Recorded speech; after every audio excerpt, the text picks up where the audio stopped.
बहुत जमाना पहले की बात है। एक छोटा सा गांव था जिसका नाम था शांतपुर। ये गांव पहाड़ों के दरमियान वाक़ा था। यहाँ के लोग सादा थे, खेती बाड़ी करके गुजर बसर करते थे। अगरचा गांव का नाम शांतपुर था, लेकिन वहां की गलियों में सुकून कम और नफरत ज्यादा थी। ये गांव जहालत, तंग नजरी और समाजी बुराइयों में जकड़ा हुआ था। इसी गांव में एक औरत रहती थी जिसका नाम मीना था। मीना एक बीवा थी। इसके शोहर हरनाम की मौत को 3 साल गुजर चुके थे। हरनाम एक सादा किसान था। उसका घर छोटा जरूर था, मगर इसमें मोहब्बत और समझबूझ भरी हुई थी। मगर जब हरनाम बीमारी से चल बसा तो मीना की जिंदगी अंधेरों में डूब गई। गांव वाले उसे मनहूस समझने लगे। औरतें उसके साथ बैठने से कुतरातें, मर्द उसे ताने देते और बच्चों को कहा जाता कि मीना के घर के करीब भी न जाना। जब मीना कनवे पर पानी भरने जाती तो औरतें सरगोशियां करते। देखो, ये मनहूस आ गई। जिसके कदम जहां पड़ें वहां मुसीबत जरूर आती है।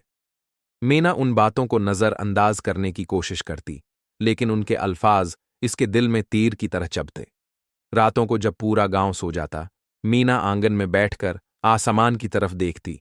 चांदनी में उसकी आंखों से आंसू बह निकलते।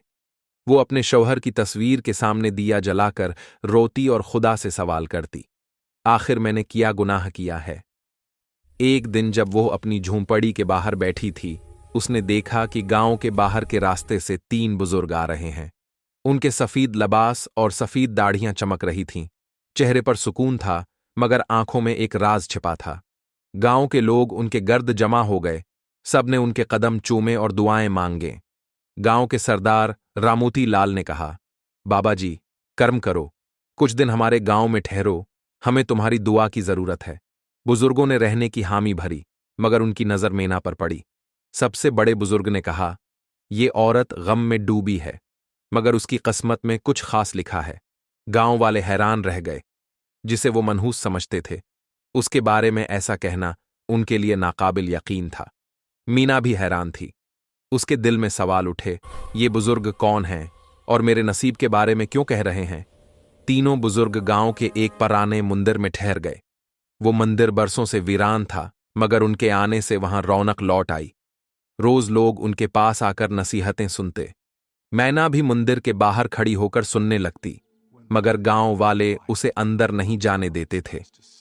एक दिन सबसे बड़े बुजुर्ग दीवान नाथ ने कहा, हर इंसान की जिंदगी में गम आते हैं, मगर वही शख्स अपनी किस्मत बदल सकता है जो अपने अंदर छुपे राज को पहचान ले। मीना के दिल में एक चंगारी जल उठी, क्या मैं भी अपनी तकदीर बदल सकती हूं। ये तीनों बुजुर्ग आम लोग नहीं थे। पहले बुजुर्ग दीवान नाथ रूहानियत के माहिर थे। दूसरे बुजुर्ग परमेश्वर दास अमल और नेकी पर यकीन रखते थे।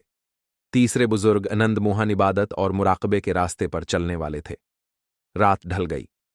जब सब लोग लौट गए, मीना मंदिर के पास गई। वो डरते डरते अंदर दाखिल हुई। तीनों बुजुर्गों ने उसे देखा। दीवान नाथ ने नरमी से पूछा, बेटी, तुम हमें क्यों ढूंढ रही हो। मैना लरुजती आवाज में बोली, मैं जानना चाहती हूं कि मेरी जिंदगी में इतना गम क्यों है। मैंने किसका क्या बगाड़ा है। बुजुर्ग मुस्कुरा दिए। परमेश्वर दास ने कहा, दुनिया में कोई गम बलावजा नहीं आता। ये सब तुम्हारे पुछले ऐमाल का नतीजा है, मगर अगर तुम चाहो तो अपने ऐमाल से किस्मत बदल सकती हो। मैना ने पूछा, क्या वाकई मैं अपनी किस्मत बदल सकती हूं। आनंद मोहन ने कहा, हां, मगर उसके लिए तुम्हें आजमाइशों से गुजरना होगा। क्या तुम तैयार हो। मीना ने फौरन कहा, मैं तैयार हूं। अगली सुबह सूरज निकलने से पहले मीना जंगल के किनारे एक बरगद के दरख्त के नीचे पहुंची, जहां तीनों बुजुर्ग उसका इंतजार कर रहे थे। दीवान नाथ ने कहा, तुम्हें आज रात अकेले उसी जंगल में रहना होगा।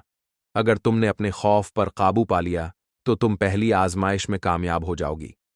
रात ढली, अंधेरा छा गया। जंगल में अजीब आवाजें आने लगीं। मैना का दिल कांप उठा, लेकिन उसे बुजुर्गों की बात याद थी। उसने आंखें बंद कीं, गहरी सांस ली और दिल में कहा, मुझे खौफ नहीं, मेरा रब मेरे साथ है। और वो साया जो उसके सामने आया था, आहिस्ता आहिस्ता गायब हो गया। रात भर वो अपने खौफ से लड़ती रही और आखिरकार सूरज निकलने पर मुतमईन थी। उसने अपना डर जीत लिया था। तीनों बुजुर्ग आए और बोले, बेटी, तुमने पहली आजमाइश पास कर ली। फिर दूसरी आजमाइश शुरू हुई, कुर्बानी की।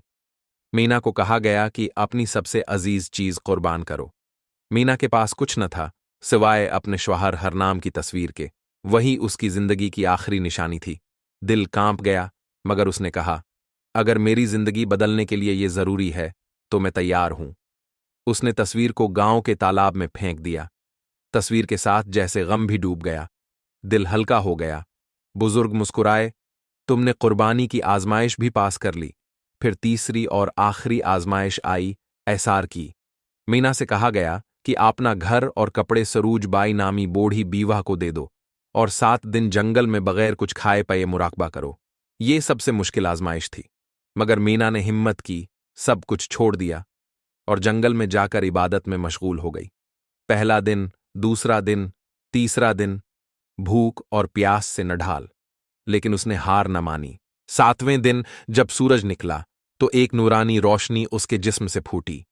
तीनों बुजुर्ग जाहिर हुए और बोले, बेटी, तुमने आखिरी आजमाइश भी कामयाबी से मुकम्मल कर ली। अब तुम एक आम औरत नहीं रहे, बल्कि एक मुकद्दस रूह बन चुकी हो। मीना के चेहरे पर नूर छा गया। जब वो गांव लौटी, लोग उसे देखकर हैरान रह गए। जिस औरत को वो मनहूस कहते थे, आज इसी के कदमों में झुकने लगे। मीना ने मुस्कुराकर कहा, सच्ची ताकत बाहर नहीं, हमारे अंदर होती है। जब हम अपने खौफ, अपने लालच और अपने गुरूर को कुर्बान कर देते हैं, तब हम असल हकीकत को पहचान पाते हैं। गांव के लोगों ने उसे इज्जत दी और वो गांव की रहनुमा बन गई। वही मीना जो कभी ताने सुनती थी, आज रोशनी और उम्मीद की अलामत बन गई।